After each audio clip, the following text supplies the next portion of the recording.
You have the UN ambassador to Israel talking to Larry Ellison, CIA's very own Larry Ellison, multi-billionaire, and they're yucking about over like how loyal. No, it wasn't Danny Denon. This is before Danny Denon. Talking about how loyal Marco Rubio will be to Israel. Speaking of Larry Ellison, yeah, look at this. Like, look. I mean, this is what I was talking about. This is at the Friends of the IDF Gala in Beverly Hills, of course. Israel-aligned billionaire sees TikTok in battle for U.S. narrative control. The White House announced that the forced sale of TikTok will be finalized this week. The new ownership led by Larry Ellison, the largest individual donor to the IDF, will take control of the U.S. user data and the algorithm, which the White House says will be retrained. Ellison, who made his fortune developing Oracle, a database system originally built for the CIA, already controls CBS, Paramount, MTV, Comedy Central, Showtime, Nickelodeon, which makes kids shows, as well as Channel 10 in Australia and Channel 5 in the UK. Ellison is also expected to finalize control over Warner Bros. Discovery, including CNN, HBO, and the Discovery Channel before the end of 2025. Even before the forced sale is finalized, censorship of TikTok content critical of Israel, including the deal itself, has reached extreme levels as the platform moves to align with its prospective new owners. Fox, a Murdoch asset, is also seeking to join the Ellison consortium, a move that could enable cross-promotion between Fox and TikTok, further tightening the Israeli-aligned information bubble. Disapproval of what Israel is doing in Gaza has risen to 60% of the U.S. population, nearly double the approval rate of 32%. The U.S. still has over 3 years of Trump left. Israeli-aligned Jewish billionaires control OpenAI, Google, Meta, Facebook, Instagram, WhatsApp, Palantir, CBS, HBO, most of Condé Nast, Reddit, Vogue, The New Yorker, Wired, GQ, Vanity Fair, as well as numerous Hollywood studios, regional papers, and radio stations. Europe, meanwhile, remains largely absent, offering little real competition in the information space. It's one real success story. Telegram, which it managed to comprehensively alienate after France arrested its founder, supposedly for not handing over enough user data. Will the EU and the other U.S. allies align with the Israelified TikTok algorithm or attempt to create a politicized alternative of their own? These centralized alternatives like keep the rest of it doesn't matter. But like here it is. Here is Larry Ellison in his own words. Okay, Larry Ellison here is at the Friend to the IDF Gala in Beverly Hills. Here's what he had to say. Tell us, what is your connection to Israel? What is your connection to Israel? Well, the renewal of the Jewish state is something that I think touches all of us. For 2,000 years, we were a stateless people. And now we have a country of our own, defended by all the brave men and women of the IDF. So anything we can do to support them, who devote their lives for preserving the state of Israel, keeping the people safe, and allowing our state to continue sometimes in very, very difficult situations. This loser doesn't even live in Israel? Of course, bro. These don't give a shit about Israel, brother. What are you talking about? Like, they care about Israel in the sense that, like, it's an opportunity to make money. Okay? I actually did not know Larry Ellison is Jewish. I didn't either. I just, like... I have been to Israel. I have been to the border. I have spent time to the people who govern the state of Israel. And I feel a deep emotional connection to the state of Israel and the Israeli people. You are an high-tech person. What do you think about these You are an high-tech person. startups and high-tech phenomena? Oh, well, after Silicon Valley, there's an area, Herzliya has probably got more startups than any other place other than Silicon Valley in Northern California. So we've actually acquired a number of Israeli companies. We have 2 CEOs at Oracle. One's name is Safra Katz, and she was born in Israel.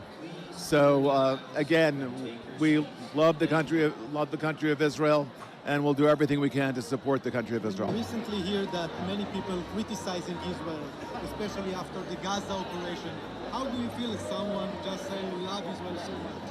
Well, again, it's a difficult situation, isn't it? To conduct military operations around civilians is very difficult, and of course, there were tragedies, and the civilians were hurt. That's a terrible thing. But one thing we know for certain, that the Israeli army did everything they could to minimize civilian casualties. In that regard, they've done a much better job than a lot of other armies all over the world throughout history. He kind of talks like Elon, bro. These guys are all the same. They all literally, for some reason, I don't know if it's they go to the same plastic surgeons or something. Like they all, bro. Mark Zuckerberg, Elon Musk, Larry Ellison. They get to a certain point and they're just like, I don't know. I just like, I don't know if it's the same type of autism. Peter Thiel, another great example of this. Like you hear them speak and you're like, how? How? I look at guys like this and I see the exact same thing that I see with that famous televangelist. I forget his name.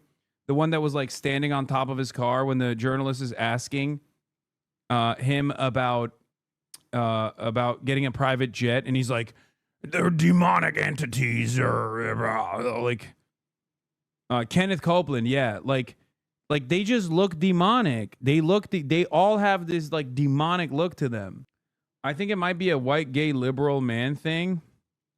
Okay, but Elon Musk isn't gay as far as we know. And neither is Mark Zuckerberg. Mark Zuckerberg is the #1 wife guy. The phrase lizard people is going to get you in trouble. It's a real anti-globalist, anti-Semite term. No, man. It also means like sociopathic billionaire elite, okay? Half of the billionaires I just talked about aren't Jewish either. Calm down. No. I'm not talking about David Icke, okay? Elon is the #1 ex-wife guy. Okay, fair. These dudes always come across like they're like aliens that are wearing like a human skin suit and they're trying to play the role of like a human. Like they're trying to go through the motions of like what a human would sound like and would look like. Thank you very much. Anyway, so we got Larry Ellison doing that. Also, here's Larry Ellison. Ron Prozor is an Israeli ambassador, outright interferes in American domestic politics, but since it isn't Russia or China, nobody will care. So this is a new thing that came out. I forget who it was, but I think like someone hacked Larry Ellison's emails, okay, and revealed a treasure trove of emails. Someone hacked Jeffrey Epstein's Yahoo email earlier as well, and this is yet another hack. New from DropSite, Larry Ellison vetted Marco Rubio for fealty to Israel, hacked emails reveal. The billionaire Oracle founder is on track to take control over the American media. In this article, you find out that he is literally talking. He's literally talking to like the permanent Israeli ambassador to the UN about vetting Marco Rubio. As the nation's top diplomat, Secretary of State Marco Rubio has also played a role in the TikTok talks that steered the company towards Ellison after playing a lead role as a senator demonizing the app. He was also closely involved in the rollout of Trump's plan for Gaza's future.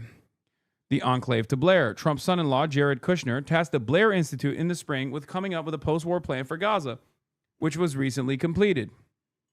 Also, Larry Ellison, at the time, gave a major donation to Marco Rubio, and people were confused by it. They were like, why?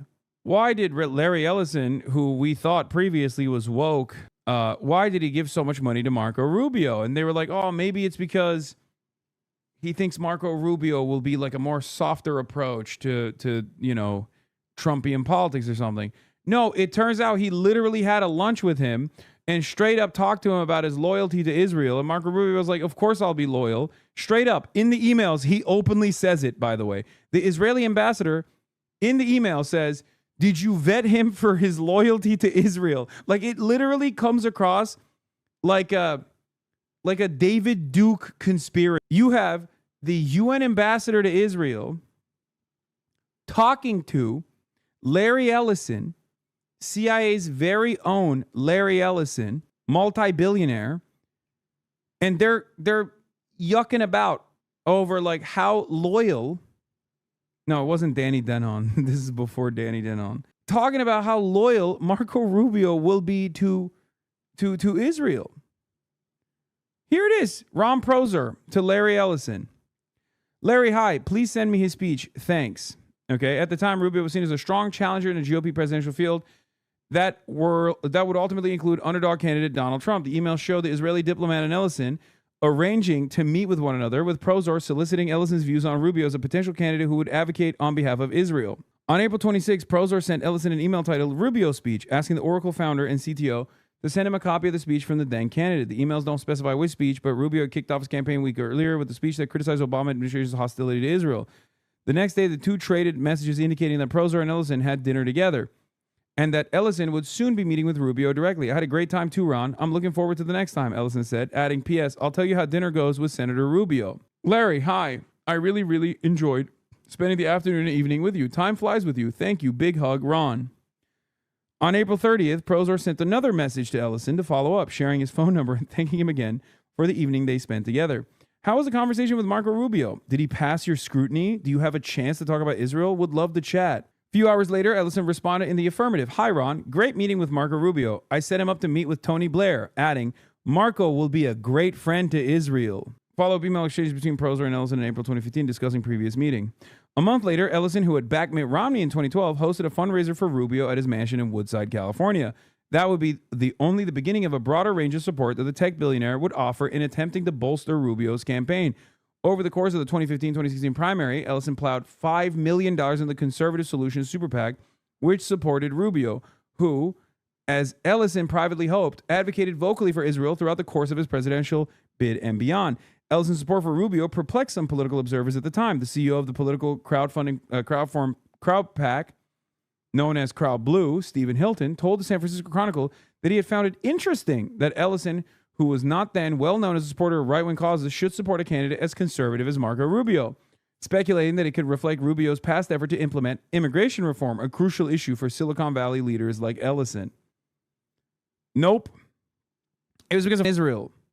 Also, Tony Blair is really important here as well. Ellison, who was vetting Marco Rubio at the behest of the Israeli state, by the way, American citizen Larry Ellison, by the way, okay, also has given or pledged more than $350 million to Tony Blair's world-changing project, making him the largest donor and helping it expand around the globe. Do you now understand why Tony Blair is going to be in charge of Gaza?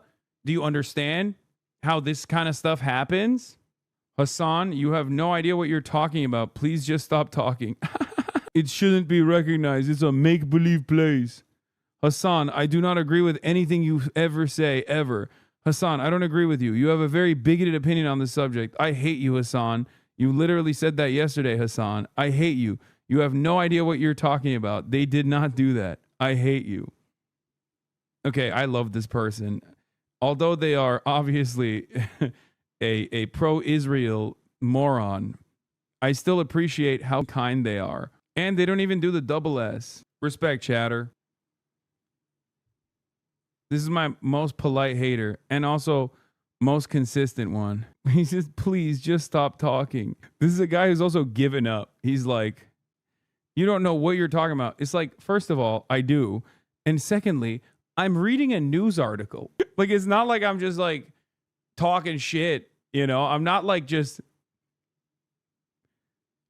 like railing information off the top of my head. So you might be mistaken and assume that I'm just like giving you my opinions as opposed to like the facts. I'm just reading a news article, of course, written by Hamas.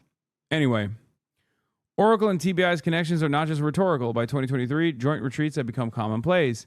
Tony Blair Institute and Oracle.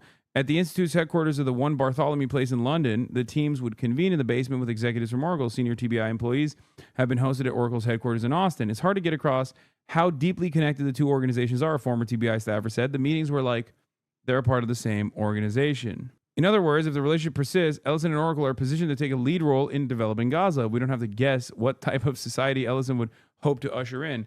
On an investor call last year, Ellison said that, this is the video I must show you. Wait, come on. Where's the video?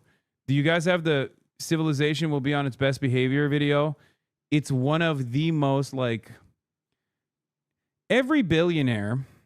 You know how every racist can't stop themselves from like openly saying some racist shit? Like every Nazi at some point will eventually like, deny the Holocaust or something because they can't help themselves. Like they have to say it. Every billionaire always has a quiet part out loud moment, and you hear that and it just exists in your mind permanently, and you can never ever see them the same ever again.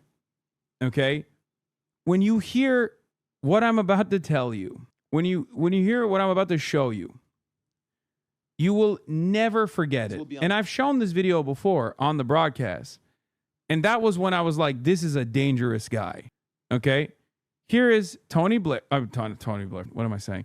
Here is Larry Ellison talking at an Oracle Funder Summit, right? I think it was like an investment conference for Oracle, talking about mass surveillance and AI. Citizens will be on their best behavior because we're constantly. Have you seen John Wilbur's video on you as a smaller guy on Instagram, but 1.5 million followers, and calls you on your shit, calls you out on your shit today? Brother, get in line, okay? I got government ops. I got government ops, brother. What do you mean some random dude on Instagram is calling me out on my shit? All right. Citizens will be on their best behavior because we're constantly recording and reporting everything that's going on. And it's unimpeachable. The cars have cameras on them. I think we have a squad car here someplace. But those kind of applications using AI, if we can use AI, and we're using AI to monitor the video. By the way, and the camera's always on. You don't turn it on and off. And by the way you turn it on, you can't turn it off. I'm going to the bathroom. Oracle, I need a bathroom break, and we'll turn it off. The truth is, we don't really turn it off. What we do is we record it so no one can see it, but no one can get into that recording without a court order.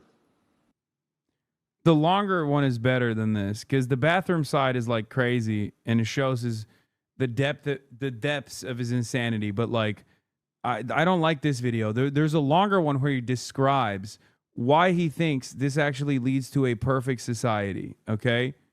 And it is completely psychotic. Bro, this is an hour and fucking 14 minutes. Give me a goddamn timestamp, man. Thank you, Chatter, for sending me the full video, but like, I don't want to watch the fucking hour and 14-minute video. 1 hour and 8 minutes. Absolutely lock down schools so that dramatically reduce the case of anyone being on campus that doesn't belong on campus. And immediately alert, the second someone pulls out a gun, immediately alert, use AI cameras to immediately recognize that. But we keep everyone off campus. What's wrong with his arm? He's like 80, bro. That's what's wrong with his arm. Oh, Your body cams will be transmitting that. The police will be on their best behavior because... Isn't this awesome? Straight Arrow News showing Larry Ellison predicts AI-powered surveillance is in our future. Straight Arrow News, also owned by like a fucking right-wing billionaire guy. Fucking sick. Yeah, this is the same clip here. We're constantly watching and recording everything that's going on.